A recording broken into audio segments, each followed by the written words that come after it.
الحمدللہ والصلاۃ والسلام علی رسول اللہ اما بعد۔ تو صاحب آج کا جو چیپٹر ہے وہ دو چھوٹے چھوٹے چیپٹر ہیں سر، میرے خیال سے دونوں بڑے اہم ہیں، سمجھنے والی بات ہے۔ تو پہلا جو چیپٹر ہے اس میں امام ابن قیم رحمۃ اللہ علیہ فرما رہے ہیں للعبد بین ید اللہ موقفان، کہ جو بندہ ہے ہر بندے کو اللہ تعالیٰ کے سامنے کھڑا ہونا ہے، ہر بندے کو اللہ تعالیٰ کے آگے کھڑا ہونا ہے، اور یہ دو اوقات ایسے ہیں یا دو مواقع ایسے ہیں جو اہم ترین ہیں۔ ایک موقف کیا ہے؟ بین یدیہ فی الصلاۃ، ایک تو نماز کے وقت، جب نماز کا جو وقت ہے، جب اس کو آپ اللہ اکبر کہہ کے کھڑے ہوتے ہیں، یہ ایک موقف ہے، یہ ایک وقت ہے اللہ کے آگے حاضری کا۔ اور دوسرا کیا ہے موقف؟ وہ موقف بین یدیہ یوم لقائہ، اور دوسرا وہ وقت ہوگا جب آپ کی ملاقات اللہ تعالیٰ سے ہوگی اور اللہ تعالیٰ کو کہ آگے آپ کو کھڑا ہونا ہوگا۔ اب دونوں میں فرق دیکھیے، ایک نماز جو ہے اس میں تو آپ اپنی مرضی سے کھڑے ہیں، اور قیامت کے دن جبراً آپ کو کھڑا کیا جائے گا۔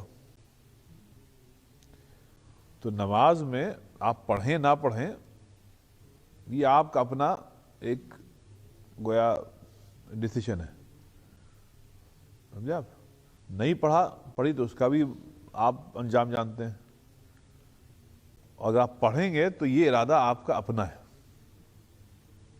جس اللہ نے فرمایا ان ہذہ تذکرہ فمن شاء اتخذ، بھئی یہ ہم نے ریمائنڈر کرا دیا، اب تمہارے مرضی ہے، فمن شاء اتخذ الی ربہ سبیلا، اب یہ تمہارے اپنے اوپر ہے کہ تم کیا چاہتے ہو، نماز پڑھنا چاہتے ہو یا چھوڑنا چاہتے ہو۔ تو یہ جو موقف ہے نماز کا یہ تو اختیاری ہے، رائٹ، لیکن قیامت کے دن یوم لقائی، جس دن اللہ تعالیٰ سے ملاقات ہوگی، اس میں کیا ہوگا؟ اس میں اختیاری نہیں ہے، وہ تو آپ کو اللہ کا کھڑا ہی ہونا ہے۔ آپ سے اس میں یہ نہیں ہوگا کہ نہیں ہم کو سونے دو، ابھی ہم نہیں اٹھیں گے، ہم قبر میں بھی سونے دو، برزخ میں دو، ہیں اس میں کوئی چوائس نہیں، وہ لازم ہے۔ جیسے سورہ یاسین میں قالوا یا ویلنا من بعثنا من مرقدنا، ارے ہائے ہائے ہم کو کیوں اٹھا دیا، اچھا بھلے تو سو رہے تھے، من مرقدنا، تو یہ کہا جائے گا نہیں بس ہو گیا، اب سونے کا وقت ختم، ھذا ما وعد الرحمن، ارے آج ہی کا دن تو ہے جس کے لیے اللہ نے وعدہ کیا تھا، وصدق المرسلون، جتنے نبی نے آئے تھے سب نے سچی باتیں بتائی تھیں کہ ایک دن آنے والا ہے۔ تو اس دن جو ہے ہمارا آپشن نہیں ہوگا، وہاں اختیار نہیں، آپ کو جانا ہی جانا ہے۔ اب ابن قیم رحمۃ اللہ علیہ فرمانے ہیں کہ دیکھو فرق سمجھو، فمن قام بحق الموقف الاول، جس نے جو موقف اول ہے یعنی نماز صلاۃ، جب وہ پابندی کے ساتھ نماز پڑھتا تھا تو حون علیہ الموقف الآخر، تو یہ جو دوسرا موقف ہے حشر کے دن والا، یہ اس کے لیے بڑا آسان بنا دیا جائے گا، بہت آسان بنا دیا جائے گا۔ اب وہ اللہ کے حضور میں کھڑا رہنا بڑا آسان ہے سب آپ کے لیے۔ اور ومن استحان بہذا الموقف، اور جس نے پہلے موقف یعنی نماز کو بہت آسان جانا، مردیائی پڑھا مردیائی نہیں پڑھائی، آپ نے سوچا یہ ہماری چوائس ہے، جب مردیائی پڑھیں گے جب پڑھتے تھے تو کیا ہوگا؟ ولم یوف، اور اس نے نماز کا حق ادا نہیں کیا، شدد علیہ ذالک الموقف، اب جو موقف ثانی ہے حشر والا، یہ حشر والا جو وقت ہے یہ اس کے لیے بہت مشکل کر دیا جائے گا، بہت مشکل کر دیا جائے گا۔ تو اس کا مطلب یہ ہوا کہ نماز جو ہے اس کا تعلق جو ہے یہ حشر کے دن سے ہے، یہ ساری تیاری حشر کی ہے،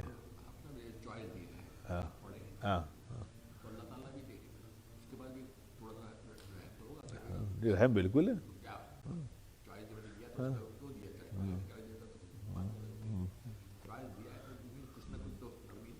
نرمی تو ہے، تو نرمی تو اللہ میں کیا بہت ہوگی. لیکن اللہ نے فرمایا ما یفعل اللہ بعذابکم ان شکرتم وآمنتم، اللہ کو کیا ملے گا تم کو عذاب دے کر. اللہ خود کہہ رہا ہے ہم کو تم کو عذاب دینے میں کوئی مزہ نہیں آتا ہے. اب اللہ خود کہہ رہا ہے ہم تم کو عذاب دینا ہی نہیں چاہتے، ہم کو مزہ نہیں آتا ہے تم کو عذاب دے کے. اللہ کا فرمایا تم اتنا تو کر لو ان شکرتم وآمنتم، اللہ کا شکر ادا کیا کرو، جو ایمان دیا ہے نا اس پہ عمل کیا کرو، اتنا کر لو. اور باقی جو اونچ نیچ ہے اس کو تو معاف کرنے کے لیے اللہ تعالیٰ تیار ہے. تو بہرحال تو اس کو یہ فرمایا کہ نماز کا تعلق حشر کے دن سے براہ راست ہے. تو نماز تیار کر رہی ہے آپ کو حشر کے دن اللہ کے آگے حاضری کی. اب جو لوگ اس کو نہیں سمجھتے ہیں تو پھر جیسے کہیں فرمایا شددہ، تو حشر کے دن ان کے ساتھ بڑا سخت معاملہ کیا جائے گا. اچھا قرآن شریف میں اس سخت معاملے کی ایک آیت تو بالکل صریح ہے. آپ نے وہ سورہ کیا ہے، سورہ قلم میں کہ کیا ہے وَقَدْ كَانُوا يُدْعَوْنَ إِلَى السُّجُودِ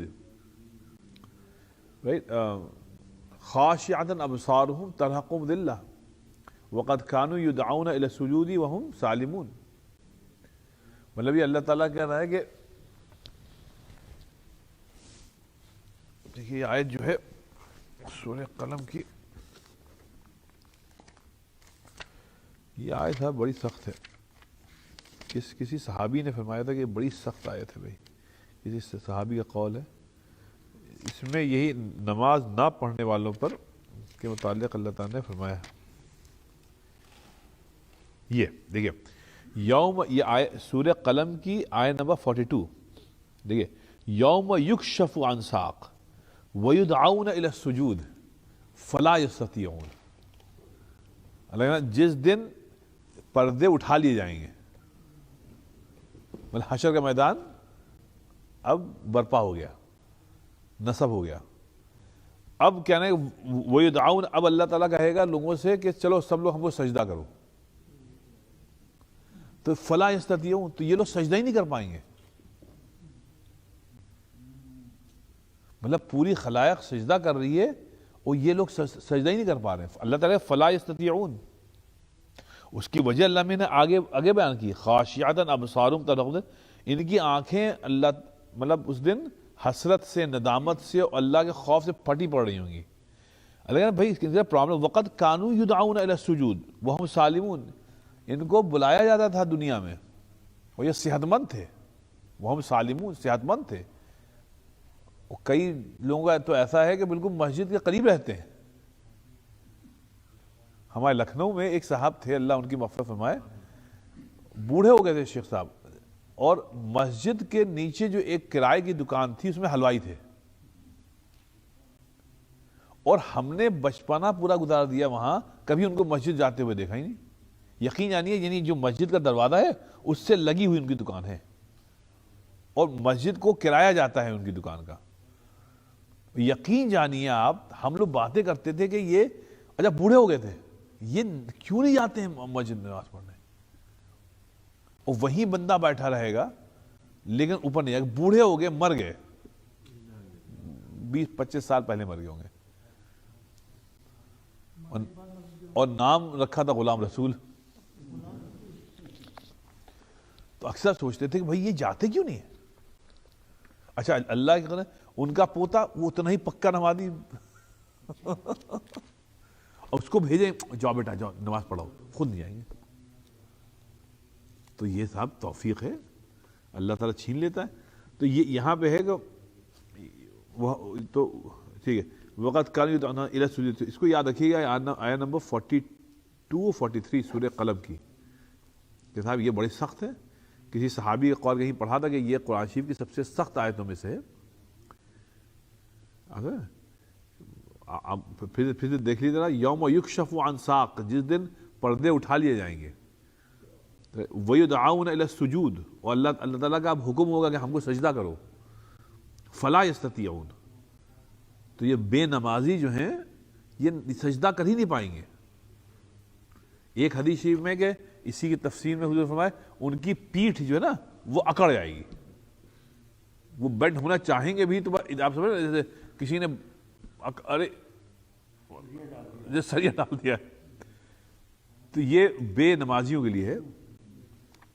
اللہ تعالیٰ نے صرف فرمایا خاشعۃ ابصارہم ترہقہم ذلہ، ان کی آنکھیں خوف سے پھٹی پڑ رہی ہوں گی اور چہرے کے اوپر ذلت نمایاں ہوگی، لیکن اس کے وقت کانوا، حقیقت یہ ہے کہ جب یہ زندہ تھے دنیا میں، یدعون، ان کو بلایا جاتا تھا، حی علی الصلاۃ، حی علی، سب سنتے تھے، سب معلوم ہے، الی السجود، نماز کی طرف، وہم سالمون، اور یہ سالم تھے، صحت مند تھے، لیکن انہوں نے نماز نہیں پڑھتے تھے۔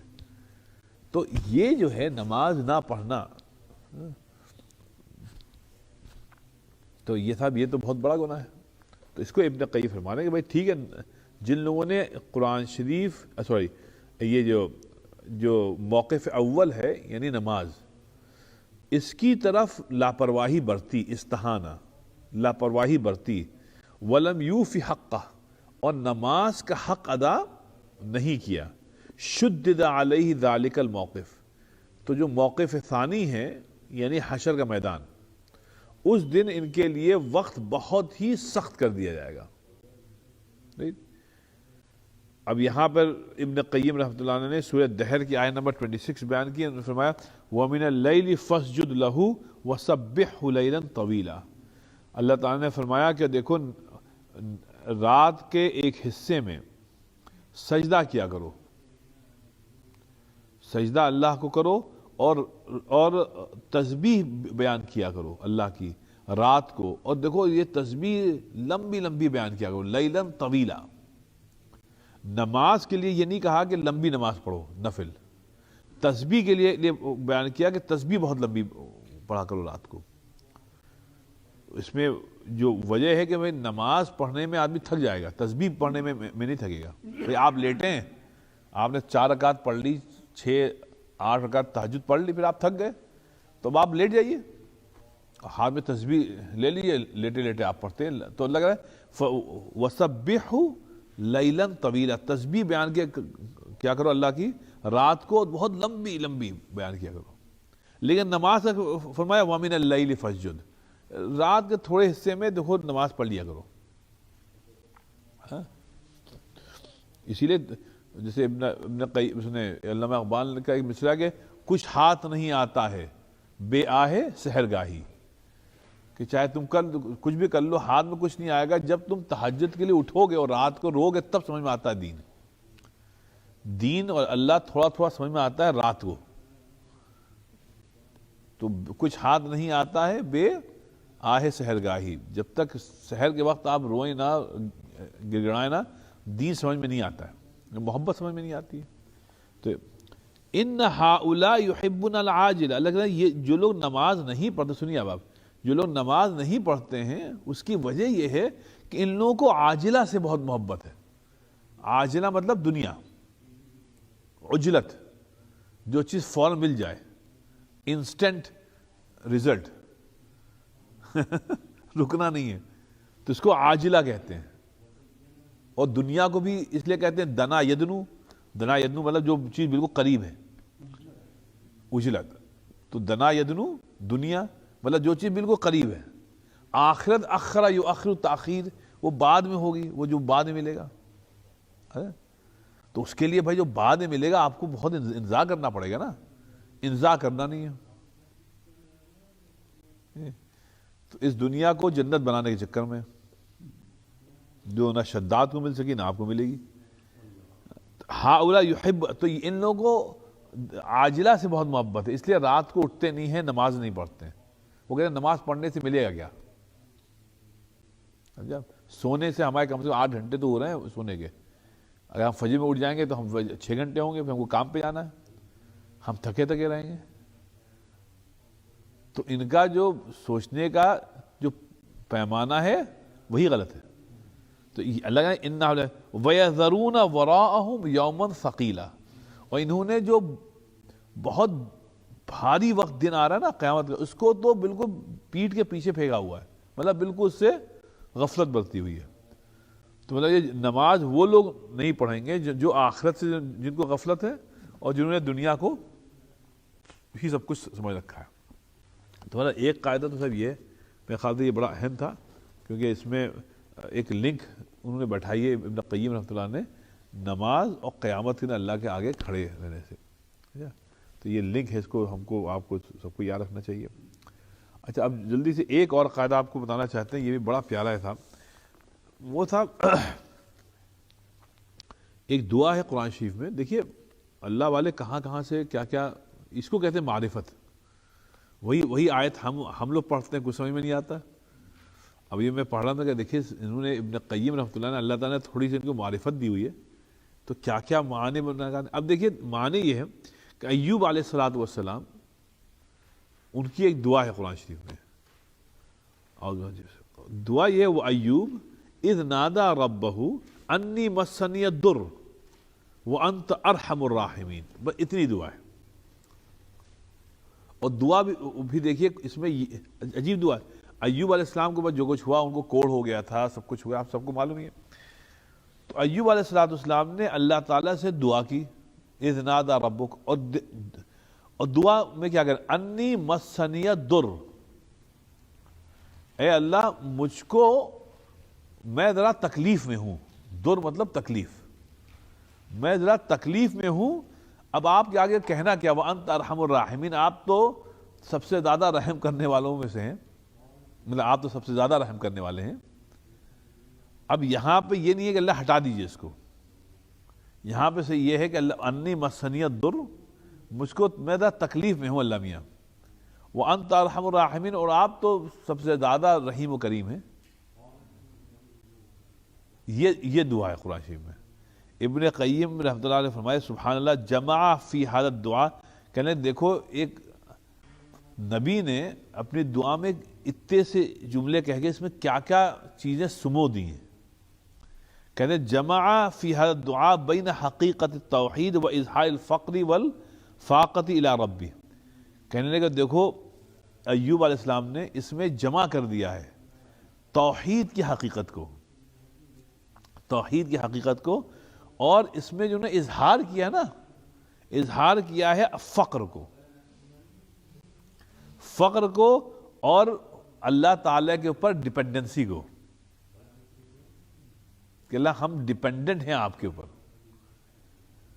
اور پھر سنیے یہ بڑی، انہوں نے یہ دعا میں اس بات کا بھی اظہار کیا کہ جب تک اللہ کی چاپلوسی نہیں کرو گے، تملق، تب تک اللہ تعالیٰ سے محبت کا مزہ نہیں چکھ پاؤ گے.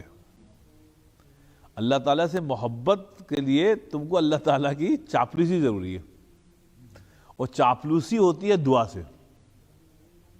تملق کہتے ہیں چاپلوسی کو، جس کو ہم لوگ اردو میں کہتے ہیں حاشیہ برداری کو. آپ سے جو راجہ مہاراجہ یا نواب ہوتے تھے، ان کے پاس کچھ لوگ ہوتے تھے جو حاشیہ بردار ہوتے تھے، بس ان کی پریس کرتے تھے، ان کو چڑھاتے رہتے تھے. آپ سمجھے؟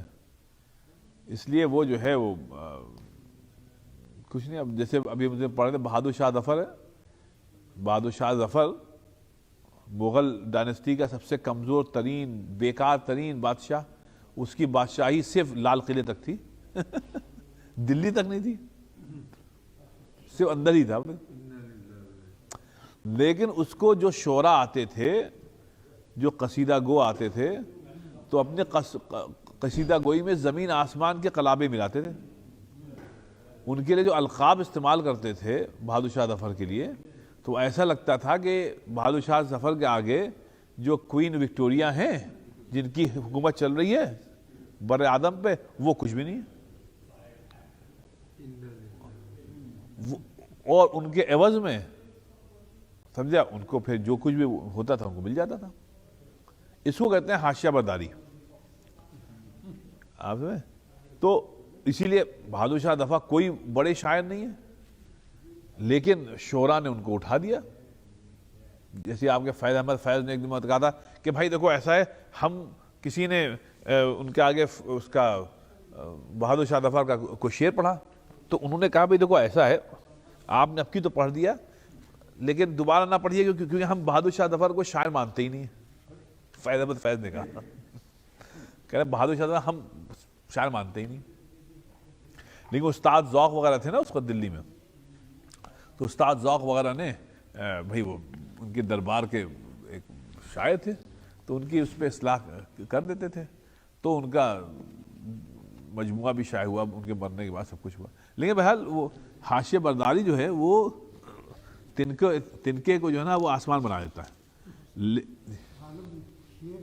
جی شاہ کا مصاحب، جی پھر جی جی جی ابرو کیا ہے، جی جی جی بالکل بالکل بالکل وہ تملق۔ تو یہ انسان کا اچھا پھر انہی بادشاہ کو لے کے رنگون جایا گیا، ان کے دونوں بچوں کو مار کے ان بچوں کا سر ان کے سامنے پیش کیا گیا، اور پھر بادشاہ صاحب کو لے آ کے رنگون میں پھینک دیا گیا، وہیں انتقال ہوا، وہیں قبر ہے۔ کتنا ہے بد نصیب ظفر دفن کے لیے، دو گز زمین بھی نہ ملے کوئی یار میں۔ تو اب وہ وہاں مر گئے، لیکن جب تک رہے لال قلعے میں ان کے لیے القاب اگر آپ دیکھیں تو معلوم ہوتا ہے کہ ہم جو ہیں دیسی لوگ، ہم لوگ بڑے نفع پرست ہیں بس جی اس کے لیے۔ تو بہت لیکن اللہ اگر یہی تملق چاپلوسی ہم اللہ کے ساتھ کریں تو صاحب اس میں تمام نفع ہے۔ اے دل تمام نفع ہے سودائے عشق میں، ایک جان کا زیاں ہے سو ایسا زیاں نہیں۔ تو اس لیے یہ کہہ رہے ہیں اس دعا میں خاص بات یہ کہ تملق جو ہے، چاپلوسی جو ہے، یہ ایک اچھے سینس میں وہ تب ہوتی ہے جب آپ کے دل میں اللہ تعالیٰ کی محبت کا ذائقہ ہو۔ جب آپ نے وہ محبت چکھ لی نا تو اب آپ اللہ تعالیٰ ہی کی حمد و ثنا بیان کرنے کے میں مزہ آئے گا، پھر کسی اور کی حمد و ثنا نہیں آپ بیان کریں گے۔ اسی لیے جیسے ہمارے محسن کاکوروی صاحب تھے، نادگو تھے۔ محسن کاکوروی مطلب واحد آدمی ہیں اردو ادب میں، ان کا انتقال ہوا 1904 میں، یہ امیر مینائی کے دوست تھے۔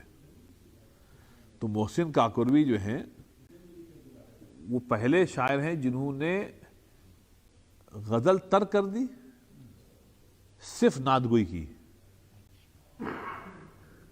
صرف نعت گوئی کی، اور نعت گوئی کو فن بنایا۔ اب تک وہ نعت گوئی کوئی اردو ادب میں اس سے پہلے فن نہیں تھا، کچھ لوگ جستہ جستہ نعت کہہ لیتے تھے، انہوں نے اس کو پورا ایک آرٹ بنایا نعت گوئی کو۔ اور اس کی وجہ یہ ہوئی کہ یہ 9 سال کے تھے صاحب کہ اپنے دادا، ان کے دادا بہت بڑے بزرگ تھے مولانا حسین بخش صاحب، ان کو شہید کر دیا گیا جب نماز کی حالت میں کچھ بدبختوں نے ان کو شہید کر دیا 1856 وغیرہ میں۔ تو یہ اپنے دادا کے پاس سو رہے تھے، 9 سال کے تھے، جب ان کو خواب میں نبی پاک صلی اللہ علیہ وسلم کی زیارت ہوئی، 9 سال کے۔ تو انہوں نے جو نعت گوئی شروع کی تو زندگی بھر نعت ہی کہی۔ انہوں نے کہا کہ بھائی اب ہم جب ہم نے نبی پاک صلی اللہ علیہ وسلم کی نعت گوئی کر رہے ہیں، اب ہم کسی اور کی مدح نہیں کریں گے۔ تو زندگی بھر ہم نے نعت ہی کہی۔ بلکہ شیخ صاحب میں آپ بتاؤں، دیکھیے بڑے لوگوں کی بڑی بات ہے، یہ بیرسٹر تھے، میں آپ بتاؤں صرف عبرت کے لیے بتا رہا ہوں، نصیحت کے لیے۔ یہ بیرسٹر تھے تو مختلف ریاستوں میں یہ لا پریکٹس کرتے تھے۔ تو انتقال سے 2 سال پہلے کتنے جب طبیعت کافی خراب ہوئی تو سب چھوڑ چھاڑ کے اپنے گھر کاکوری میں، آپ جانتے ہیں لکھنؤ سے کوئی 10 میل ہے، وہاں مستقل بہت بڑی حویلی ہے ان کی وہاں پہ ابھی بھی۔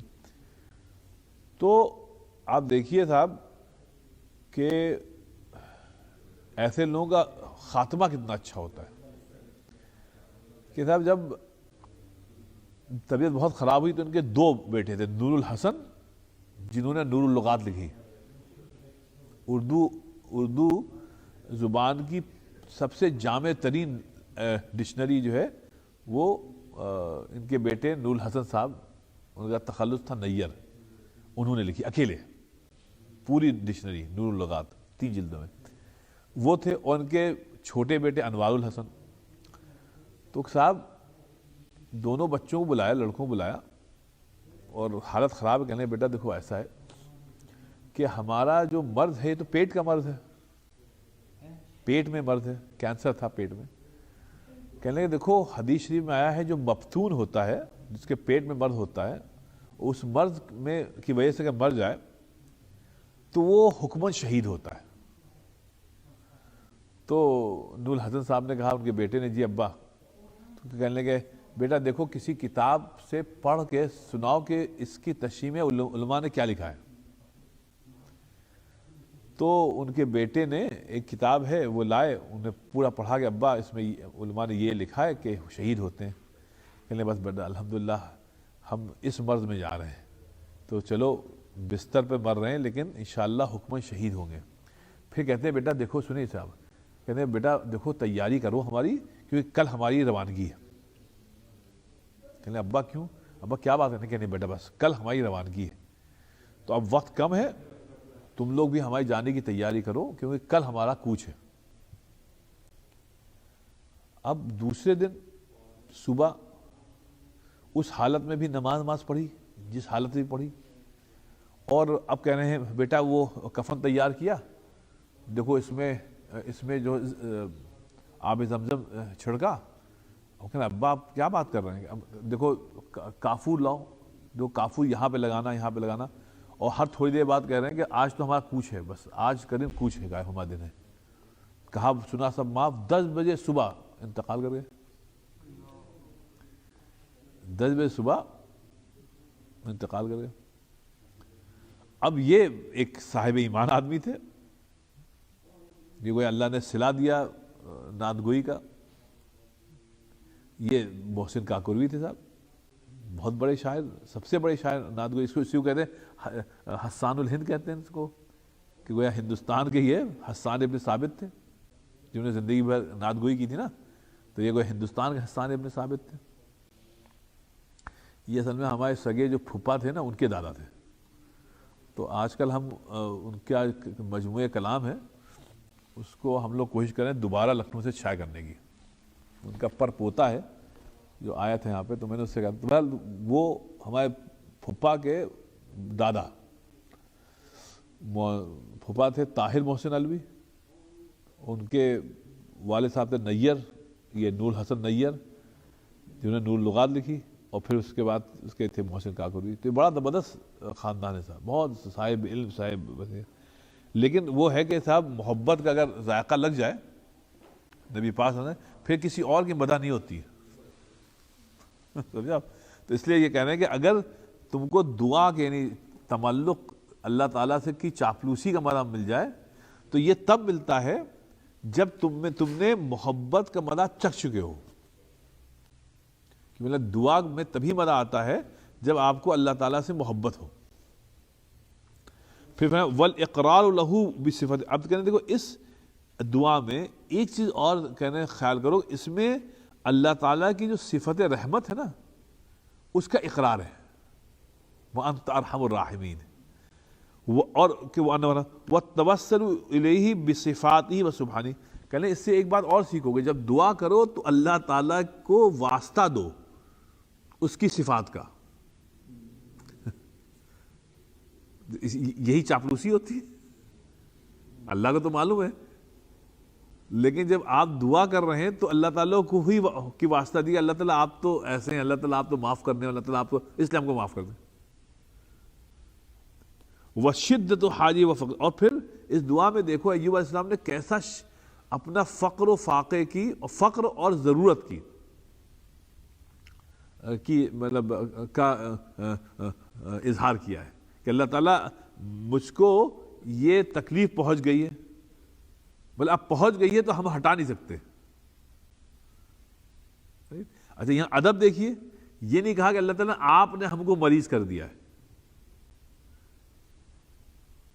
نعوذ باللہ ہم لوگ کبھی کہتے ہیں اللہ ہم نے کیا گناہ کیا تھا کہ آپ نے ہم کو ایسی مصیبت میں ڈال دیا. نعوذ باللہ یہ کفر ہوتا ہے. لوگ سمجھتے نہیں ہیں کہ آپ نے اللہ کو گویا جابر کہہ دیا. اللہ تعالیٰ آپ بڑے ظالم ہیں. ہمیں عورتیں خاص طور سے کہتی ہیں کہ ہم نے کیا گناہ کیا تھا. کبھی کہتی ہیں ہم نے کیا گناہ کیا تھا کہ آپ جیسے شوہر ملے.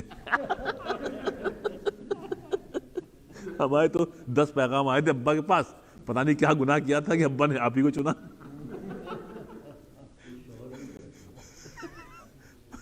وہ یہ نہیں سمجھتی کہ الحمدللہ 9 بج گئے. تو اس میں وشدت, تو مطلب یہ کہ جو اللہ تعالیٰ کے سے یہ نہیں کہا انہوں نے کہ اللہ تعالیٰ آپ نے ہم کو یہ پہنچائی ہے. یہ اللہ سے مطلب بے ادبی ہے. جیسے ابراہیم علیہ السلام نے وَإِذَا مَرِضْتُ فَهُوَ يَشْفِينِ, انہوں نے کہا نا کہ اللہ تعالیٰ جب میں مریض ہو جاتا ہوں تو آپ ہی تو شفا دیتے ہیں. جیسے یوسف علیہ السلام سے جب کہا گیا اچھا یہ بتائیے, ان کے ابا نے کہا بیٹا بیٹھو, یہ 40 سال کیسے گزرے. یعقوب علیہ السلام نے بتایا بیٹا کہاں کیا کیا. کہا ابا کچھ نہیں, اللہ تعالیٰ تو بڑا لطیف ہے ہمارے ساتھ. وقت اخرجنی من السجن, دیکھیے آپ لوگ یہاں لے آئے, اللہ تعالیٰ نے ملا دیا. اور اللہ تعالیٰ اتنا لطیف ہے, اللہ تعالیٰ نے بڑی عزت کے ساتھ ہم کو جو ہے اس سے جیل سے نکالا. یہ نہیں کہا کہ اللہ نے ڈال دیا, یہ کہا وَأَخْرَجَنِي مِنَ السِّجْنِ, اللہ تعالیٰ نے ہم کو بڑی عزت کے ساتھ آب و تاب کے ساتھ جو ہے نا ہم کو نکالا وہاں سے. تو یہاں پر اللہ تعالیٰ کو بلیم کرنا جو ہے یہ سوء ادبی ہے, یہ بدبختی کی بات ہے. مطلب یہ آپ کو ابھی اللہ کی پہچان نہیں ہوئی. کیونکہ دیکھیں نا اگر اللہ تعالیٰ نے آپ کو ڈالا ہے کسی مصیبت میں, یہ آپ کے درجات کو بلند کرنے کے لیے کیا ہے. وہ علامہ اقبال کا شعر ہے نا کہ کیا یہ تو اڑتی ہے, کیا تم کو اونچا ہاں یہ تو چلتی ہے تجھ کو اونچا اڑانے کے لیے. تو جو بعد میں مخالف چل رہی ہے, ہوا جو چل رہی ہے مخالف میں, وہ اس لیے چل رہی ہے کہ تم کو اور اوپر لے کے جائے گی. اب اس پہ آپ یہ کہیں کہ نہیں اللہ تعالیٰ نے ایسا کیوں کیا. دیکھیں نا نبی پاک فرمایا تمہیں بخار آیا تمہارے سارے گناہ معاف. تو اگر بخار نہ آئے تو ہمارے گناہ نہیں معاف ہوں گے. تو اگر بخار آ گیا تو بھئی یہ بھی اللہ کا رحم ہے, سب معاف ہو گیا. نبی پاک ایک کانٹا چبھا اس کی وجہ سے تمہاری مغفرت ہوگی. تو جو اتنا کریم ہے کانٹا چبھنے پہ ہم کو معاف کر دے گا. تو اگر اس نے کوئی ڈیزیز دیا ہے تو بھئی یہ ہم کو اونچا اڑانے کے لیے ہے سب. تو اس میں وَمَتَا وَجَدَ الْمُبْتَلَى هَذَا كُشِفَتْ عَنْهُ بَلَا, کہ بس جس وقت جو آدمی مبتلا ہے, جو آدمی مصیبت میں ہے, اس کو اس بات کا احساس ہو گیا, یقین ہو گیا کہ یہ اللہ تعالیٰ کی طرف سے امتحان ہے. جب تو کیا ہوگا, تو اللہ تعالیٰ پر وہیں سے اس کے حالات بدلے گا. اب ابن قیم فرمانا ہے کہ دیکھو تم میں سے کبھی کوئی کسی مصیبت میں ہو تو اس دعا کو 7 مرتبہ پڑھو. کہنے وقت جربا, کہنے یہ تجربے سے ثابت ہے. ابن قیم فرمانا یہ تجربے سے ثابت ہے کہ من قالہا 7 مرات, جو اس دعا کو 7 مرتبہ پڑھ لے گا, لیکن شرط یہ ہے مع ہذہ المعرفت, لیکن اس معرفت کے ساتھ پڑھے. سمجھا آپ, کشفت عنہ الضرہ, تو جس بھی مصیبت میں ہے اللہ تعالیٰ اس کو دور کر دے گا. اسی لیے کہا جاتا ہے کہ صاحب اگر آپ سورہ فاتحہ بھی پڑھتے ہیں, دعائیں مانگتے, معرفت نہیں اس لیے قبول نہیں ہوتی. اس کی مثال ایک یہ دیکھیے, ہم لوگ بیٹھے ہیں, اس میں کون ڈاکٹر صاحب ہے, ڈاکٹر ناصر صاحب ہے. اب کوئی میڈیکل بات ہوگی, ایک فرض کریے ظفر بھائی نے اپنی رائے دی کہ فلاں دوا آپ لے لیں, یا کسی نے بھی دی جو غیر ڈاکٹر ہے, اور ایک ڈاکٹر صاحب نے دی, تو دنیا جو ہے وہ ڈاکٹر صاحب کی بات کو مانے گی. اس میں وزن ہے, کیوں؟ کیونکہ وہ ڈاکٹر صاحب بھائی. اور ایک صاحب کسی اور نے کہا تو لوگ سن لیں گے, لیکن اس پہ عمل شاید نہیں کریں گے، کہیں بھائی آپ اس کے اہل نہیں ہیں، آپ اس کے اہل نہیں ہیں.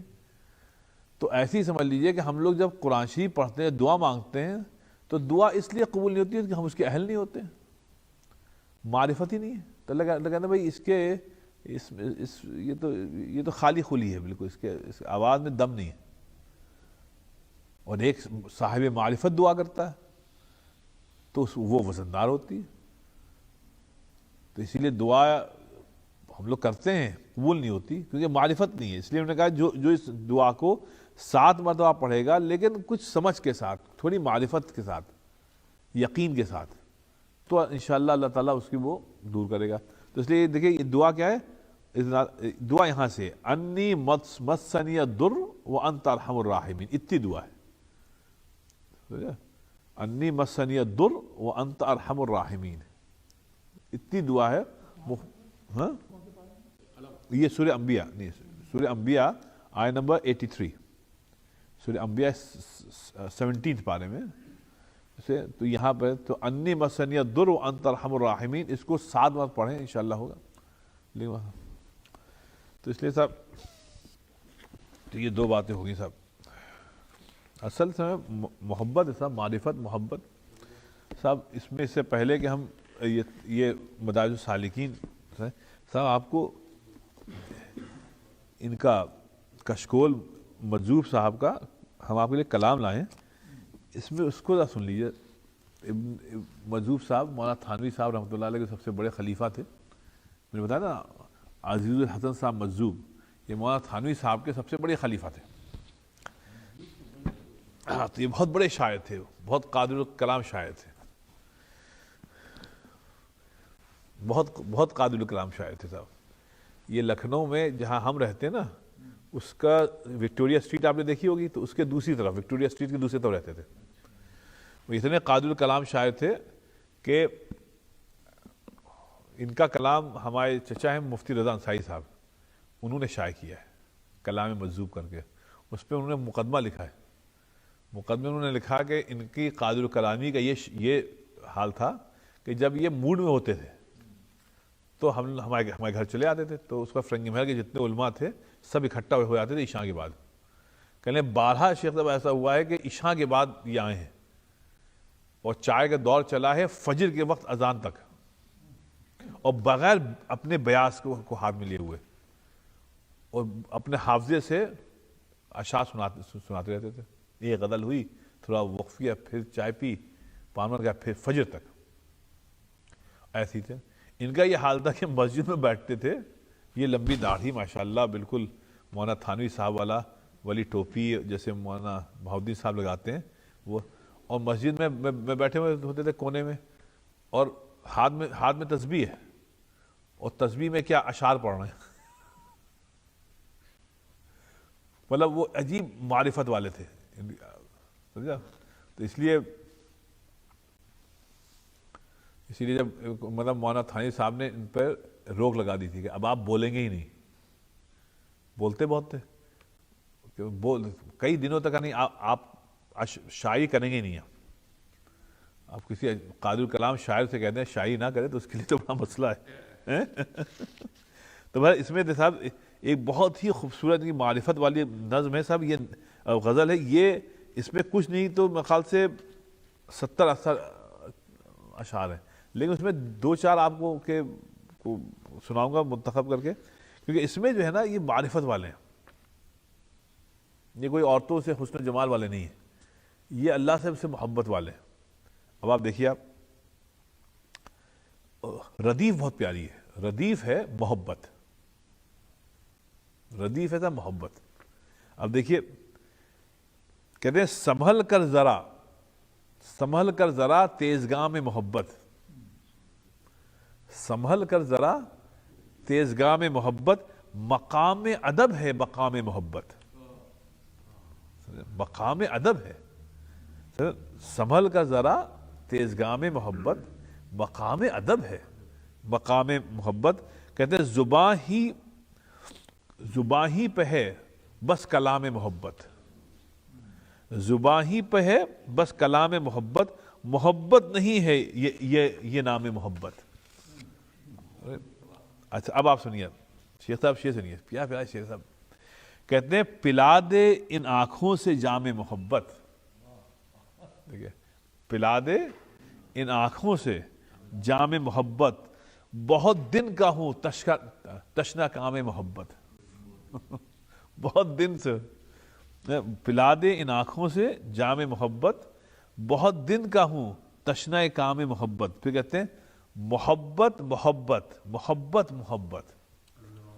دیکھیے، محبت محبت محبت محبت، بڑا لطف دیتا ہے نام محبت. محبت محبت محبت محبت، بڑا لطف دیتا ہے نام محبت. پھر کہتے ہیں دیکھیے، ازل سے، شروع سے، ازل سے نہیں سوری، ازل ابتدا ہے، ازل ابتدا ہے، ابد انتہا ہے.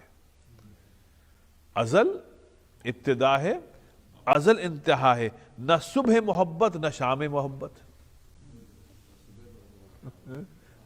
یہ محبت جو ہے یہ دائمی. تو کہتے ہیں ازل ابتدا ہے، ابد انتہا ہے، نہ صبح محبت نہ شام محبت. پھر کہتے ہیں کہ میرے سامنے لو نہ نام محبت، میرے سامنے لو نہ نام محبت، چھلک جائے گا ہائے جام محبت. میرے سامنے لو نہ نام محبت، چھلک جائے گا ہائے جام محبت. اچھا کہتے ہیں دیکھو، مقام فنا ہے. سنیے آپ، یہ ابن قیم نے جو پیچھے کہا تھا کہ مقام فنا ہے. دیکھیے تصوف، مقام فنا ہے مقام محبت. مقام فنا ہے، بقا نہیں ہے. مقام فنا ہے مقام محبت، کہ یکساں ہیں سب خاص و عام محبت. سب یکساں ہیں اس میں، فنا ہونا پڑے گا آپ کو، چاہے آپ کچھ بھی ہو. خاص آپ کو اپنے آپ کو سمجھتے رہیے، لیکن آپ خاص نہیں ہیں جب تک آپ میں فنائیت نہ ہو. تو کہتے ہیں مقام فنا ہے مقام محبت، کہ یکساں ہیں سب خاص و عام محبت. دیکھیے کہتے ہیں یہ دیکھو تو الٹا نظام محبت. یہ دیکھو تو الٹا نظام محبت ہے، شیریں زباں تلخ کام محبت. خیر یہ بہت لمبی ہے، لیکن کہتے دو شعر اور سن لیجئے. کہتے ہیں کہ کہاں گیا یہ، ہاں یہ کہ بچا کر کہاں ہائے لے جاؤں دل کو، بچا کر کہاں ہائے لے جاؤں دل کو، بچھا ہے دو عالم میں دام محبت. عقل ہونی چاہیے سر، ورنہ پوری دنیا جو ہے اس میں دام ہے. دام مطلب سمجھے تم بچوں، وہ جال. تو وہ کہتا ہے ہم کہاں جائیں، اللہ تعالیٰ کی سے محبت کے ہر طرف ہے، پر آنکھیں ہونی چاہیے. تو کہتے ہیں کہ بچا کر کہاں لے جاؤں دل کو، بچا کر کہاں ہائے لے جاؤں دل کو، بچھا ہے دو عالم میں دام محبت. کہتے ہیں بس الہی مجھے سب سے بیگانہ کر دے، الہی مجھے سب سے بیگانہ کر دے، پلا دے بس ایک ہی جام محبت، پلا دے بس ایک ہی جام محبت. سو یہ جو ردیف ہے نا، یہ بہت پیاری سب محبت.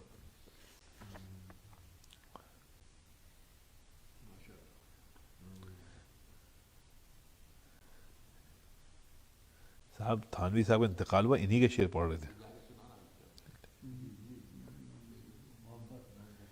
محبت محبت محبت، بڑا لطف دیتا ہے نام محبت. صاحب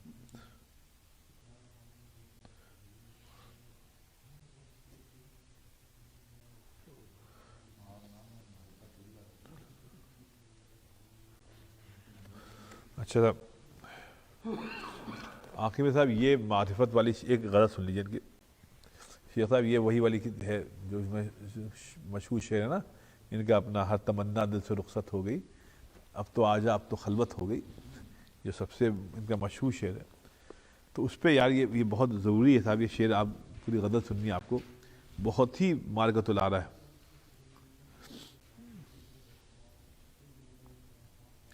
کہتے ہیں صاحب ہر تمنا ہر تمنا دل سے رخصت ہو گئی. اب یہ تصوف کا, ایمان کا نچوڑ.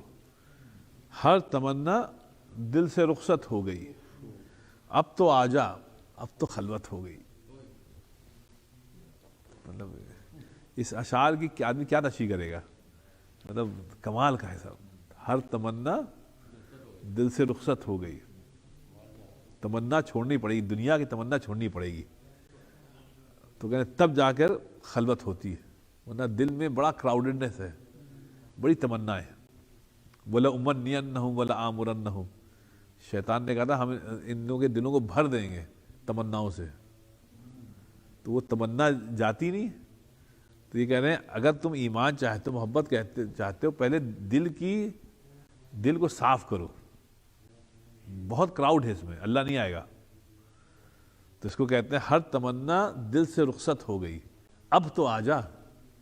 اللہ تعالیٰ اب تو آجا, اب تو خلوت ہو گئی. اب سنیے صاحب, کہتے ہیں ایک تم سے کیا محبت ہو گئی, ایک تم سے کیا محبت ہو گئی, ساری دنیا ہی سے نفرت ہو گئی. ایک تم سے کیا محبت ہو گئی, ساری دنیا ہی سے نفرت ہو گئی. پھر کہتے ہیں یاس ہی اس دل کی فطرت ہو گئی. یاس مطلب نا امیدی. یاس ہی اس دل کی فطرت ہو گئی, آرزو جو کی وہ حسرت ہو گئی. آرزو جو کی وہ حسرت ہو گئی. کہتے ہیں جو میری ہونی تھی حالت ہو گئی, جو میری ہونی تھی حالت ہو گئی, خیر ایک دنیا کو عبرت ہو گئی.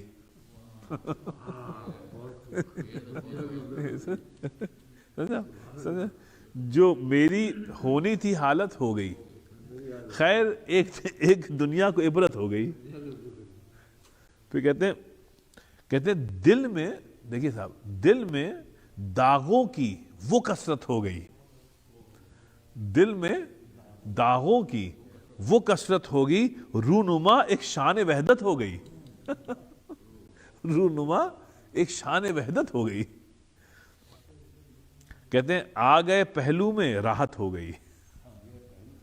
آ گئے پہلو میں راحت ہو گئی, چل دیے اٹھ کر قیامت ہو گئی. آ گئے پہلو میں راحت ہو گئی, چل دیے اٹھ کر قیامت ہو گئی. اب سنیے صاحب, شیخ سنیے.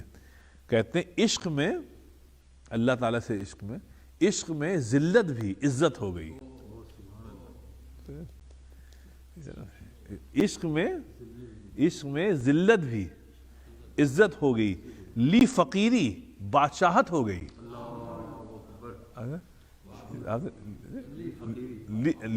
لی فقیری بادشاہت ہو گئی.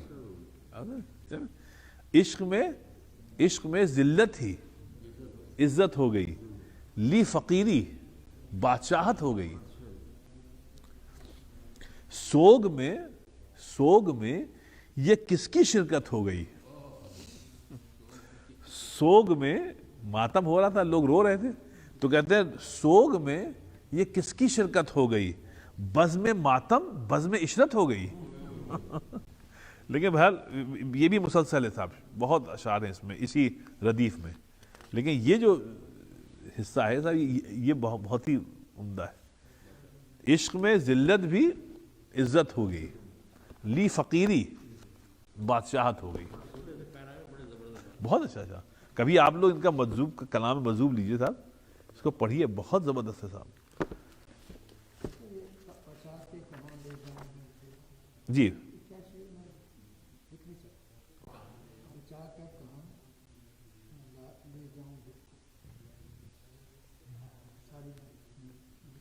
وہ دوسرا شعر کیا ہے؟ ہاں, دام محبت, رائٹ. اچھا یہ نیچے میں لکھ رہا تھا, دام محبت. جی میں نکالتا ہوں. جی یہ پلا دے آنکھوں سے جام محبت، یہ دام محبت، رائٹ جی ہاں. بچا کر کہاں ہائے، بچا کر کہاں ہائے لے جاؤں دل کو، بچا کر کہاں ہائے لے جاؤں دل کو، بچھا ہے دو عالم میں دام محبت. جی دام محبت، جام محبت.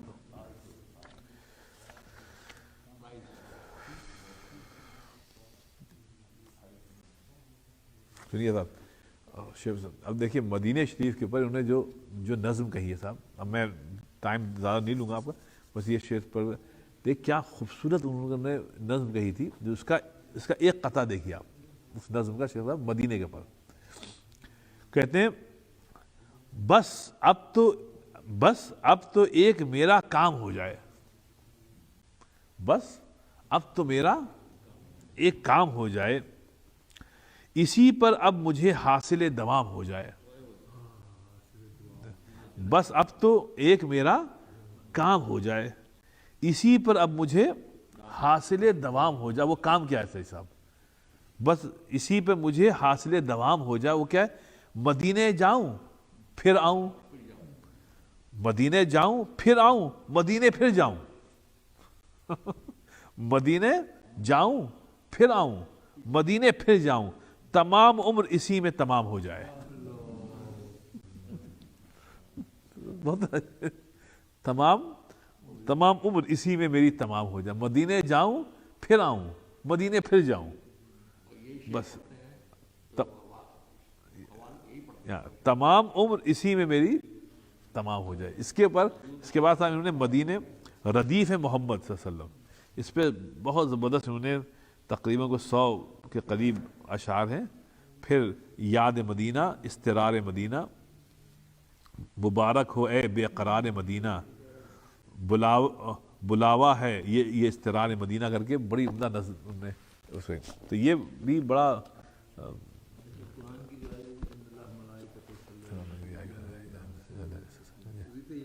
ہاں مطلب دوسری پڑھتا ہے جی. تو ان کا بڑا عارفانہ ہے صاحب.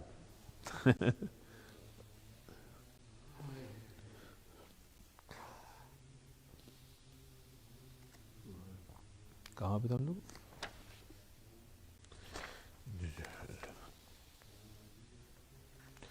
شیخ صاحب جب سے یہ ٹی وی آیا نا اور فلموں میں، تو اس میں دل کا قبلہ جو ہے وہ بدل گیا. تو اب اس میں مزہ آتا ہے ننگے پنے میں، عریانیت میں، کرس ورڈ سننے میں، کرس ورڈ بولنے میں جو ان کو لطف آتا ہے نعوذ باللہ، وہ اللہ کی معرفت میں نہیں آتا ہے، یا کوئی اشعار سننے میں نہیں آتا ہے.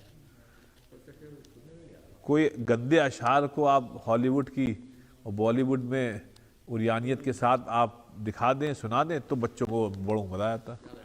اب اللہ تعالیٰ سے کی معرفت کہتے ہیں کیا حافظ صاحب بول رہے ہیں، کہاں کی بات بول رہے بھیا، یہ کون سنے گا؟ جو بیچتے تھے دوائے دل وہ دکان اپنی بڑھا گئے. تو وہ کہتے تھے بھیا اب یہ کہاں اللہ رسول قرآن، وہ کہاں کی بات کرتے ہو بھیا تم؟ وہ کہتا اب ان کتابوں کو شیلف پہ رکھ دو، اب ان کو پڑھنے والا نہیں کوئی. ہاں اب تو بہت شغل ہے، اب تو لوگوں کو ٹائم وقت ہی نہیں ہوتا ہے، وقت ہی نہیں ہے کہ تھوڑا بیٹھ.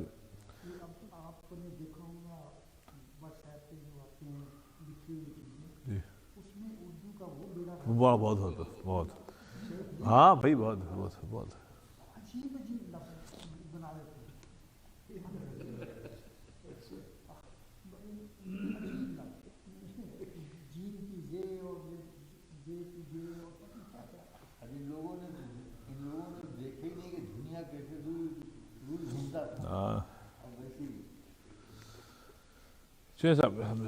تو ابن قیم رحمۃ اللہ نے فرمایا تھے کہ اب وہ جو حیا کے 10 حیا مشتمل ہے 10 کمپوننٹس پہ، اجزاء پہ. تو جو کہتے ہیں جب حیا کا لفظ آتا ہے قرآن حدیث میں، تو یہ 10 کمپوننٹ اس میں انکلوڈڈ ہیں. تو کہتے ہیں اس لیے تم کو سمجھنا پڑے گا کہ بھئی اسی لیے اردو میں حیا کو لوگ شرم کہتے ہیں. شرم نہیں، شرم تو پورا معنی ہی نہیں آتا ہوتا. کہ اب دیکھیے اگر آپ دیکھیے حیا دیکھیے کہتے ہیں کہ فَأَمَّا حَيَاءُ الْجِنَایَةِ فَمِنْهُ حَيَاءُ آدم علیہ السلام لَمَّا فَرَّ. ایک ہے حیا گناہ سے، آپ کو گناہ کر کے حیا ہے، کہ اس کی مثال یہ ہے آدم علیہ السلام کو جب حیا آئی تھی کہ جب وہ جنت میں مطلب دوڑے دوڑے پھر رہے تھے کہ ہائے ہم سے کیا ہو گیا، ہم کیوں چلے گئے اس کے پاس، اس درخت کے پاس. اب یہاں پر وہ جنایا ہے، شرمندگی ہے کہ اللہ نے ایک ہی چیز سے روکا تھا، ہم وہیں چلے گئے. قال اللہ تعالی لا افرارا منی یا آدم قال لا یا رب بل حیا منک. تو اللہ تعالیٰ نے جب دیکھا کہ دوڑے دوڑے پھر رہے ہیں، بھاگنے کی کوشش کر رہے ہیں، تو اللہ تعالیٰ نے آدم علیہ السلام کو مخاطب کیا اور فرمایا افرارا منی یا آدم، آدم مجھ سے تم بھاگ رہے ہو، مجھ سے تم بھاگ رہے ہو. تو آدم نے جواب دیا لا یا رب، نہیں اللہ تعالیٰ آپ سے ہم نہیں بھاگ رہے ہیں، بل حیا منک، مجھ کو اصل میں آپ سے حیا آ رہی ہے. ہم آپ کا سامنا کر سکتے نہیں قرآشی میں نہیں. تو بہرحال اگر ہم سے آپ سے گناہ ہو جائے تو ایک حیا ہے کہ ابھی ہم نے اس کا کھایا تھا اور ابھی ہم نے اس کا جو ہے کی نافرمانی. تو ایک تو ہے حیا جنایا، دوسری حیا تقصیر، دوسری حیا ہے تقصیر کی. تقصیر کا کیا ہے کہ جو کام ہم کو کرنا تھا اس میں بڑی کمیاں رہ گئیں. تقصیر، قصر تقصیر، جیسے آپ جب بال کاٹتے ہیں نا، جب حج پہ جاتے ہیں نا، تو اس کو کہتے ہیں تقصیر. ایک ہوتا حلق پورا ہوتا ہے، ایک ہو تقصیر چھوٹے کر دیں. ایسے ہم نے اعمال کو چھوٹا کر دیا. تو یہ ہے کہ جیسا حق تھا وہ حق ادا نہیں کیا اعمال کا. تو كحياء الملائكة الذين يسبحون الليل والنهار لا يفترون فإذا كان يوم القيامة قالوا سبحانك ما عبدناك حق عبادتك. کہنے یہ تقصیر ایسی ہے کہ جیسے دیکھو، جیسے جو فرشتے ہیں وہ صبح شام اللہ کی عبادت کر رہے ہیں، صبح شام، اور اس لا یفترون، وہ تھکتے بھی نہیں ہیں. لیکن جب قیامت آئے گی تو یہ کہیں گے سبحانک، اے اللہ تعالیٰ ہم نے آپ کی عبادت نہیں کی جیسے کہ حق تھا عبادت کا. ہاں مطلب دیکھیے کوئی بھی حق تو نہیں ادا کر سکتا نا. تو اب یہ کہیں تو ہم جو آپ کریں نا، اسی لیے دیکھیں کہا گیا ربنا تقبل منا انک انت السمیع العلیم. رائٹ، کوئی بھی عمل کرنے کے بعد آپ یہ کہنا اللہ تعالیٰ یہ حق مطلب اس قابل تو نہیں ہے ہمارا عمل کہ قبول ہو، اس قابل تو نہیں ہے، لیکن اللہ تعالیٰ آپ قبول کر لیں تو یہ آپ کی شان کریمی ہے. جی جی نہیں اسے قرآن شریف نہیں، اگر قرآن شریف میں ہوگا تو بتا دیں گے. بے خیال یہ حدیث کا ہوگا.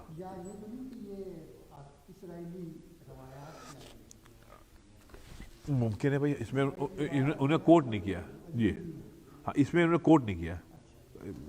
ممکن ہے اسرائیلی روایت ہو، ممکن ہے حدیث ہو، اس میں کچھ کہا جا سکتا ہے. جی بس اللہ جی جی مطلب اللہ تعالیٰ حق ادا نہیں کر سکتا کوئی بھی.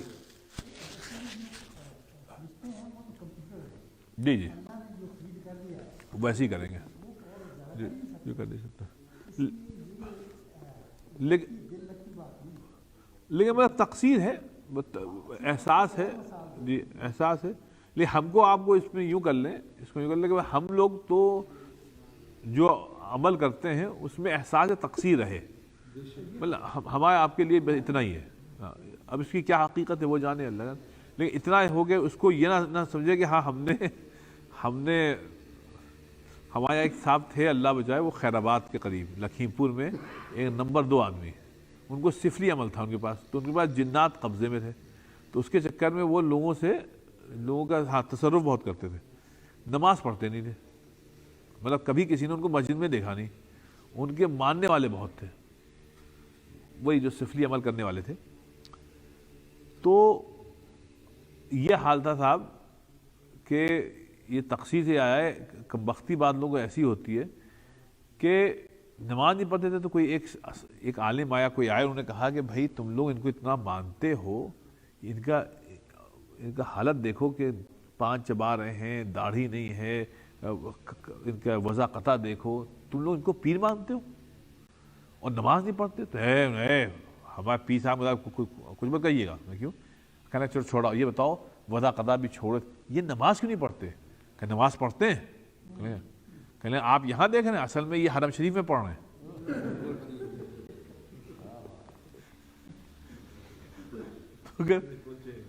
تو مطلب جب اس حد تک حال ہے تو آدمی تقصیر کہاں کرے گا؟ مطلب اب اس کا ہے، ارے بالکل وہ بات کرتے. تو بہرحال تو یہ ہوتا آج تک مجھ کو یاد ہے اس جی. ارے اس میں اس حد تک ہوتا ہے اپنا شباب بھائی، لکھنؤ میں جب آتے تھے، ایک جگہ ہے، ایک درگاہ ہے، وہاں آتے تھے. اس قدر تک اپنا ڈاکٹر صاحب یہ جو اردو میں کہتے ہیں اندھ وشواس، مطلب یہ اندھی محبت تقلید، یہ اس حد تک تھا کہ ہمارے سامنے کی بات ہے، شرفاء کے گھروں کے لوگ اپنی بیٹیوں، اپنی بیگمات کو ان کے پاس چھوڑ کر جاتے تھے.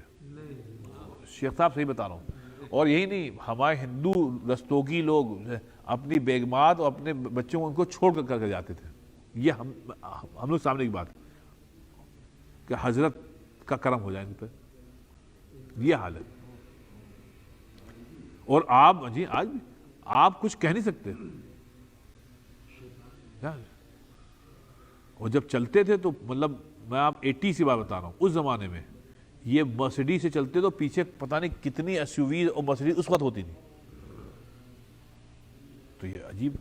تو اس لیے ایسے لوگوں کو احساس نہیں ہوتا نا، یہ تو اس لیے بھائی ہم لوگ جو کام کریں اس میں احساس تقصیر رہے، حیا رہے کہ اللہ تعالیٰ ہم نے آپ کو، اور یہ سب ہینکی پینکی چیزیں مت کریے گا. بس وہی جو بھی ہے استغفر اللہ. جیسے حضرت ابو بکر صدیق نے فرمایا تھا کہ اللہ کے رسول بتائیں ہم نے نماز پڑھی، پتہ نہیں ادا ہوئی نہیں ہوئی. اب یہ ہے احساس تقصیر، یہ رہے صاحب. تو نبی پاک فرمایا بھائی وہ تم یہ پڑھ لیا کرو اللہم انی ظلمت نفسی ظلما، تو یہ پڑھ لیا کرو. تو اچھا اب آئیے، اچھا ڈاکٹر اپنا پروین بھائی، یہاں پہ دو بچی ہیں. اللہ کی رحمت سے ہمیشہ امید رکھیے، اور جب آپ اپنے اعمال کو دیکھیے تو اس پہ بالکل دار و مدار مت رکھیے. ہاں کچھ ہے ہی نہیں. بس لیکن اللہ کی رحمت پہ امید رکھیے تب. ہاں لا تقنطوا من رحمت اللہ. دیکھیے اس آیت میں کوئی شرط نہیں، اس کو یاد رکھیے گا. اللہ نے یہ نہیں کہا یہ کرو گے تو ہم معاف کریں گے. نہیں خیر وہ تو انڈرسٹوڈ بات ہے، شرک تو اللہ نے بتا ہی دیا، وہ تو ہم کبھی نہیں معاف کریں گے. لیکن ایک جی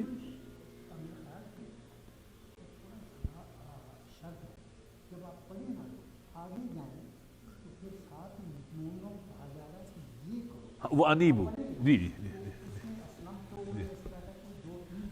جی جی جی تم وہ انیبو الی ربکم، جی تم یہ کرو اور تسلیم کرو. لیکن شباب میں وہ کیا نام ہے ڈاکٹر صاحب، وہ صحیح ہے، وہ اللہ تعالیٰ نے اس آیت کے بعد کہا ہے. اب اس میں وجہ یہ ہے کہ اس آیت میں نہیں ہے تو اللہ کہہ رہے ہیں ہم معاف تو سب کر دیں گے، لیکن اس کے بعد یہ ہے تم اعمال مت چھوڑو. جیسے نبی پاس ایک صحابی آئے نا، نبی پاس نے کہا بھائی جاؤ سب ایز لانگ ایز شرک نہیں کر رہے ہو، لا الہ الا اللہ محمد بڑا سب اللہ معاف کرتے. انہوں نے کہا اللہ ہم جا کے سب کو بتا دیں. نہیں بتاؤ نہیں، اگر سب کو بتا دیا تو کچھ لوگ سمجھیں گے نہیں، بس بعض لوگ تو سمجھ جائیں گے، اور جو کم علم ہے وہ کہیں گے ارے بھائی پھر مسئلہ کیا ہے، بس جو پھر نماز نہ کرو. یہی حال اللہ نے اس آیت میں کہتے ہیں ہم معاف سب کریں، انہ هو الغفور الرحیم. پھر کہا دیکھو اچھا چلو یہ تو ہو گیا، لیکن ایسا کرو جب تک زندہ ہو وہ انیبوا الی ربکم، اپنے طور پہ تم کرتے رہو جو کچھ کر سکتے ہو. باقی مطلب یہ کہ جو آپ کہتے ہیں رحمت سے نا امید نہ ہو. یہ نہ ہو گیا یار ہم بہت بڑے گناہ گار ہیں، ہم کہاں بھیا، لوگ کہتے ہیں ارے بھائی ہم کہاں، آپ لوگ اللہ والے لوگ ہیں، ہم کہاں. نہیں یہ سب کوئی نہیں، کوئی آپ کیا کہنا ادا پسند آنا جو بھی ہو جائے. تو اس سے تقصیر ہونی چاہیے. جہاں تک جب تک ہم لوگ تقصیر ہے، احساس تقصیر ہے کہ واقعی میں ہم لوگوں نے حق ادا نہیں کیا، تب تک خیر ہے. اور بھائی جیسے آپ نے پھیل گیا کہ نہیں میرا تو دعویٰ ہے، میں چمن میں چاہے جہاں رہوں، میرا حق ہے فصل بہار پر. اگر یہ ہوگا تو پھر نہیں ہوگا صاحب، حق نہیں ہے کسی کا فصل بہار میں. اب تیسری ہے حیا و اجلال. وہ یہ ہے کہ اللہ تعالیٰ کی جتنی معرفت ہوئی، اجلال مطلب ذوالجلال والاکرام، کہ اللہ تعالیٰ کا جتنا اجلال آئے گا آپ کے، جتنی معرفت ہوگی. اچھا، جتنی معرفت ہوگی اس کے وقت حیا آئے گی. جتنا کم حیا ہے تو اس مطلب یہ ہے اتنے زیادہ تم میں اللہ کی معرفت نہیں ہے. تو اس کو خیال رکھیے. کہنے گے وَعَلَى حَسْبِ مَعْرِفَةِ الْعَبْدِ بِرَبِّ يَكُونُ حَيَاؤُهُ مِنْهُ. کہنے گے جس لیول کی تم کو معرفت اللہ کی ہے نا، ملی ہے نا، اسی لیول کی تمہیں پر حیا ہوگی. تو جو بے حیا انسان ہے اس کی وجہ یہ کہ اس کو اللہ کی معرفت ہی نہیں، اس نے پہچانا ہی نہیں. جو حی علی الصلاح، حی علی الفلاح سن کے مسجد نہ آئے تو اس سے بڑا بے حیا کوئی نہیں ہے، کیونکہ اس کو اللہ کی معرفت ہی نہیں ہے یار. یا اس کے پاس واچ ہے، اس کو معلوم ہے نماز کا وقت ہو گیا ہے، وہ نماز نہ پڑھے تو وہ اس لیے نہیں پڑھا ہے کہ وہ بے حیا ہے. بے حیا اس لیے ہے کہ اس کو معرفت ہی نہیں ہے. اسی لیے اللہ نے فرمایا فَعْلَمْ أَنَّهُ لَا إِلَهَ إِلَّا اللَّهُ 26ویں پارے میں. اللہ پہلے جانو کہ اللہ کون ہے. کہاں ہے کیا ہے بیٹا، ایک اور جگہ ہے کہ وَقُلْ رَبِّ زِدْنِي عِلْمًا وَالَّذِينَ أُوتُوا الْعِلْمَ امن اللہ غفور رحیم. اب اس کو تم کو اللہ کی معرفت، تو جتنی معرفت ہوگی صاحب اس کے ہی لیول سے آپ کا سب وہ آئے گا، کیا نام ہے، حیا آئے گی. اسی لیے اگر حیا نہیں ہے تو مطلب معرفت نہیں ہے. اب آئیے حیا و کرم. سبحان اللہ، یہ بھی دیکھیے آپ، حیا کرم یہ ہے صاحب کہ حیا النبی صلی اللہ علیہ وسلم من القوم الذين دعاهم الى وليمة زینب وطولوا الجلوس عنه فقام واستحيا ان يقول لهم انفروا. ایک یہ صاحب آپ میں اخلاق ایسا ہو، آپ کا اخلاق ایسا ہو کہ آپ کو کسی بھی آدمی سے کوئی تلخ بات کہنے میں شرم آئے. اب یہ ہمارے روز کے اخلاق ہے کہ آپ کہیں بات تو یار صحیح، اگر ہم کہیں گے تو ہمارا حق ہے ہم کہیں، لیکن آپ کو حیا آ رہی ہے کہ یار ہم کہیں گے تو شاید ان کو اچھا نہ لگے. اب یہ صاحب اخلاق ہے. اس کی مثال انہوں نے دی کہ جیسے نبی پاک صلی اللہ علیہ وسلم نے جب زینب سے شادی کی اور ولیمہ کیا تو لوگ آگے بیٹھے کھانے کے بعد، اب بیٹھے ہوئے تو حضور صلی اللہ علیہ وسلم کو تکلیف ہو رہی تھی، لیکن حیا آ رہی تھی کہ یار ہم اچھا نہیں لگ رہے ہیں ان سب سے کہیں کہ چلے جائیں. تو مطلب یہ ہوا صاحب، یہ جو حیا ہے صاحب یہ ہمارے اخلاق کا حصہ ہے. آپ سمجھ رہے ہیں؟ کبھی کبھی صحیح بات کہنا جس سے لوگوں کو تکلیف ہو، کبھی ہم تھوڑا اس کو کر دیتے ہیں. تو یہاں کے بچے جو ہے نا، یہ یہاں کے بچوں میں یہ بات کم ہے. وہ یہ کہتے وہ اب ان کو اچھے لگے خراب لگے، وہ کہیں آئی ایم رائٹ. یہاں پہ آئی ایم رائٹ اور آئی ایم رانگ کی بات نہیں ہے. یہاں کا کلچر یہ I am right, I don't care how you feel, I am not wrong.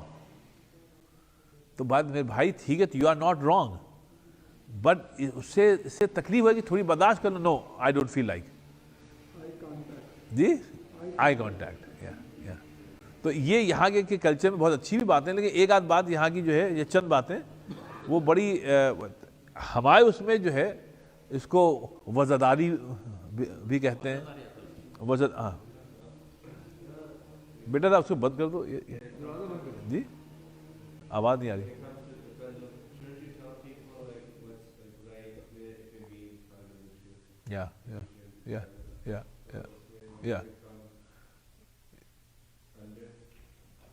نہیں مطلب تکلف تو میں نے کہا نا، تکلف اچھی بات نہیں ہے، تکلف اچھی بات نہیں ہے.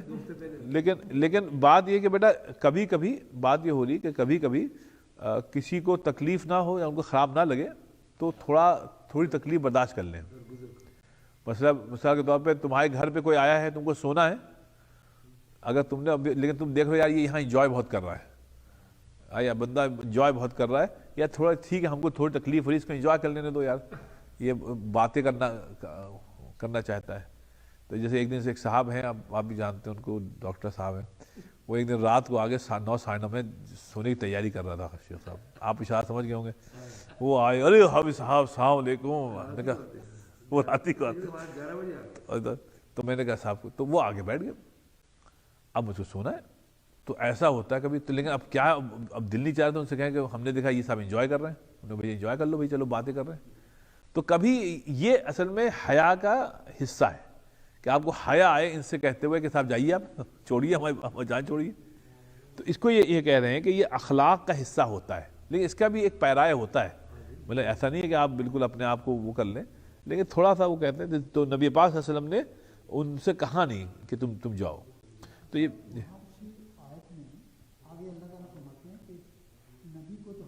جی جی جی میں کہتا ہوں وہ اللہ کا مقام ہے، وہ اللہ کا مقام. لیکن ہمارے نبی پاک سے جی جی جی جی جی جی بالکل. تو نہیں مطلب اللہ تعالیٰ نے اس کو جیسی بات حیا جائے، تو اللہ تعالیٰ نے اپریشیٹ کیا کہ دیکھو نبی پاک کو اتنی حیا آ رہی ہے کہ وہ تم سے نہیں کہہ رہے ہیں، لیکن میں کہہ رہا ہوں کہ تم لوگ جاؤ. تو یہاں پہ یہ نہیں کہا کہ نبی پاک آپ غلط کر رہے ہیں، آپ کو کہہ دینا چاہیے. یہاں پہ کہا نہیں دیکھو ان کو انسان ان کو جو ہے، لیکن تم لوگ کو بھی تو احساس ہونا چاہیے کہ چھوٹے سے کمرے میں سب اکٹھا بیٹھے ہو، ابھی وہ دلہن بیٹھی ہوں ادھر کونے میں، ادھر بیٹھے، تم لوگوں کو سمجھ میں نہیں آتی ہے. تو اس لیے جو ہے اچھا اب آئیے تیسری صاحب، میں اس کے بعد 5 پھر نیکسٹ ویک کروں گا، کافی لمبا ہو گیا. وہ حیا الحشمہ، سبحان اللہ. حشمت عجیب بات ہے. حیا حشمت یہ ہوتی ہے کہ کسی بڑے سے آپ کوئی صحیح بات کہتے ہوئے بھی آپ کو جھجک محسوس ہو، جھجک محسوس. یہ بھی ایمان کا حصہ ہے. جیسے آپ کے باپ ہیں، دادا ہیں، اس سے آپ کوئی بہت ہی اپنی پرسنل بات کرنا چاہیں تو آپ کو حیا آیا، ابا سے نہیں کریں گے یار، شرم آ رہی ہے ابا سے بات کیسے کریں. تو اس میں اس کی مثال یہ دیکھیں، علی کرم اللہ وجہ، ان کو مدی کا ایک مرض تھا. مدی یہ کہتے تھے کہ ان کی شرمگاہ سے، ان کی پرائیویٹ پارٹ سے کبھی کبھی قطرہ نکل جاتا تھا. مدی، اچھا یہ اکثر ہوتا تھا. اب بار بار وضو کرنا، بار بار شرمگاہ کو دھونا، بار بار کپڑے بدلنا، یا اگر آپ انڈریا وغیرہ پہنے اس کو بدلنا، یا جو کچھ، اب وہ ان کے لیے ایک بڑی دقت آمیز تھی. اچھا اس زمانے میں جبکہ کوئی رننگ واٹر نہیں تھا، تو پانی ایسی قلت ہے، پینے کو نہیں ہے. اب آپ کو اپنی ٹانگیں دھونے پڑیں، وہ بھی ایک دن میں کئی مرتبہ. تو بھائی اس کو کہتے ہیں مزی. تو اب مزی کے کا مسئلہ، اب انہوں نے کہا کہ ہم نبی پاک سے اس کا فتویٰ کیسے لیں کہ کیا کرنا چاہیے. یہ تو ایک مرض ہو گیا، یہ کوئی ایسا نہیں، یہ تو مرض ہو گیا. اب مرض کا حکم ان کو معلوم تھا، لیکن نبی سے ہم نبی پاک کے داماد بھی ہیں. تو پھر انہوں نے کہا کہ پھر انہوں نے ایک صحابی سے کہا، میاں ادھر آئیے، بغیر میرا نام لیے ہوئے ایک جنرل سوال کریے، ایک جنرل سوال کریے تاکہ وہ دیکھیں میرا نام نہ آئے. سمجھا؟ کیونکہ بھائی ہمارے سسر سے آپ بات کر رہے ہیں، بہت عجیب سے لگا ایسے. تو اب وہ گئے، انہیں بتایا کہ نہیں، اگر یہ مرد ہے تو اس کے لیے وضو کرنے کی ضرورت نہیں ہے. پھر اب ایک ہی وضو سے ایک ہی وقت میں آپ نماز پڑھ لیجیے، جتنی نمازیں پڑھنی ہیں ایک ہی وضو سے آپ پڑھ لیجیے. کیونکہ یہ مرض ہے نا، اس کو کہتے ہیں تقاطر بھی کہتے ہیں. تقاطر مطلب مسلسل قطرے گرنے. بعض لوگوں کی ہو جاتا ہے. ایک ہمارے استاد تھے ندوے میں، ان کو بھی یہی تھا، بیچارے وہ پریشان رہتے تھے. تو لیکن اب یہ حشمت ہے، دعائے حشمت، مطلب کسی کا اتنا بڑا مقام ہے آپ کے ذہن میں کہ بھائی ہم ان سے یہ بات، اگر یہ بات حق ہے، بات کرنا مسئلہ نہیں ہے، لیکن آپ کہیں بھائی یہی بات ہم کسی اور سے پوچھوا دیں، ہم کو تو جواب چاہیے. اگر ہم اس سے کریں گے تو بڑا مسئلہ ہو جاتا ہے. اب جیسے ہم لوگ جب لڑکے جب بڑے ہو رہے تھے تو ہم لوگ جب اپنے پرسنل مسائل ہوتے تھے تو ابا کے سامنے اگر صبح اٹھ کے غسل بھی کرنا پڑ گیا، ارے آپ شادی شدہ بھی ہیں تو بھی شرم آتی تھی کہ صبح اگر ہم شاور لیں گے تو ابا کو معلوم ہو جائے گا. تو اس سے شرم آتی تھی، حالانکہ کوئی آپ غلط کام نہیں کر رہے. تو ایک یہ ہوتا تھا کہ ابا کے اٹھنے سے پہلے یا شاور لے لو. اب یہ ایک حیا کا ہے جو چیز اس وقت ختم ہو گئی.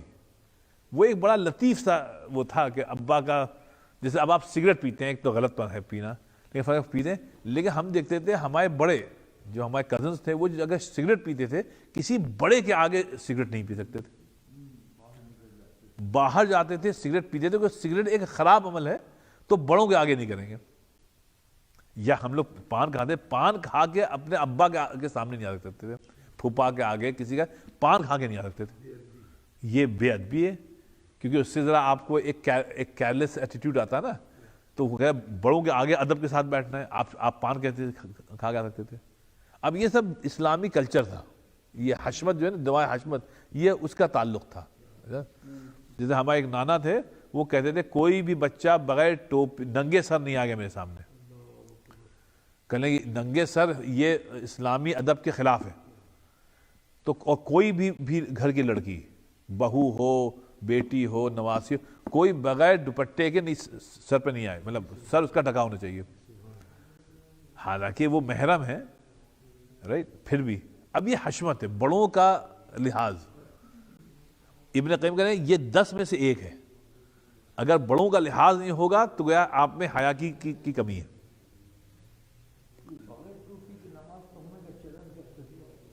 اب یہ کب سے ہوا ہم کو نہیں معلوم، لیکن بھائی اب بہت چلن ہو گیا. بس اتنا ہی رکھیے صاحب، 5 بجے 8:30 ہو گیا، آج بہت لمبا ہو گیا. تو یہ تو ہاں یہ بات بھی صحیح ہے. چلیں بھائی اب دیکھیے یہ 5 ہم لوگوں نے آج کور کیے ہیں، 5 انشاءاللہ نیکسٹ ویک کر لیں گے کیونکہ 8:30 ہو گیا. تو اب 5 جو کور کیے ہیں، ظفر بھائی اس کو دیکھ لیے تاکہ آپ کے ذہن میں رہے. 5 جو آج کور کیے، نمبر 1 کیا ہے؟ یہ حیا جنایہ، کسی گناہ کے کرنے پر جو آپ کو حیا ہے. نمبر 2 یہ ہے حیا تقصیر، جو عمل کیا ہے اس میں جو ڈرا بیکس رہ گئے ہیں، جو کمیاں رہ گئی ہیں، اس پہ حیا ہے. نمبر 3 یہ ہے حیا و اجلال، اللہ تعالیٰ کا جو مقام ہے، بالا و برتر جو مقام ہے، اس کو اس کے سامنے جو ہے نا آپ کو حیا ہے. تو اس میں یہ خیال ہے کہ جتنا اللہ تعالیٰ کی معرفت ہوگی، اللہ تعالیٰ اتنا آپ کو اللہ تعالیٰ سے حیا آئے گی. اب چوتھا ہے حیا و کرم. حیا و کرم، کرم کیا ہے کہ صاحب آپ کو حیا آئے لوگوں سے ایسی بات کہتے ہوئے کہ جس سے ان کو تکلیف ہو جائے، ان کو تکلیف ہو جائے. اگرچہ آپ کو تکلیف ہو رہی ہے، کرم اسی کو کہتے ہیں، مطلب آپ اتنے کریم ہیں کہ آپ خود برداشت کر رہے ہیں تکلیف، لیکن آپ یہ نہیں چاہتے کہ بھئی ان کو کوئی تکلیف ہو. اگرچہ آپ حق ہیں، اگر آپ ان سے کہہ دیں کہ بھئی یہاں سے چلے جاؤ، تو اس کو حیا و کرم، یہ آپ کی کریمی کی شان ہے. اور پھر 5ویں حیا و حشمت، کہ جو بھی بڑا ہے اس کی حشمت اور اس کا جو مقام ہے، اس کی جو عزت ہے، اور اس سے آپ کو حیا ہے. تو یہ کہنے 5 ہو گئے، اب انشاءاللہ نیکسٹ ویک 5. تو یہ 5 جو ہیں یہ حیا کے اجزاء میں سے ہیں انشاءاللہ. چلو بس اللہ تعالیٰ سمجھتا تو دعا فرمانے. اللہم انت السلام و منک السلام، تبارک ربنا تعالی یا ذا الجلال والاکرام. ربنا آتنا فی الدنیا حسنہ وفی الآخرۃ حسنہ وقنا عذاب النار. اللہ تعالیٰ ہم سب کے یہاں بیٹھنے کو قبول فرما. اللہ تعالیٰ جو کچھ پڑھا گیا ہے، سنا گیا، اللہ تعالیٰ اس پہ سمجھنے اور عمل کرنے کی توفیق عطا فرما. اور اللہ تعالیٰ ہم سب کا خاتمہ ایمان پہ فرما. سبحان ربک رب العزۃ عما یصفون وسلام علی المرسلین، الحمد للہ.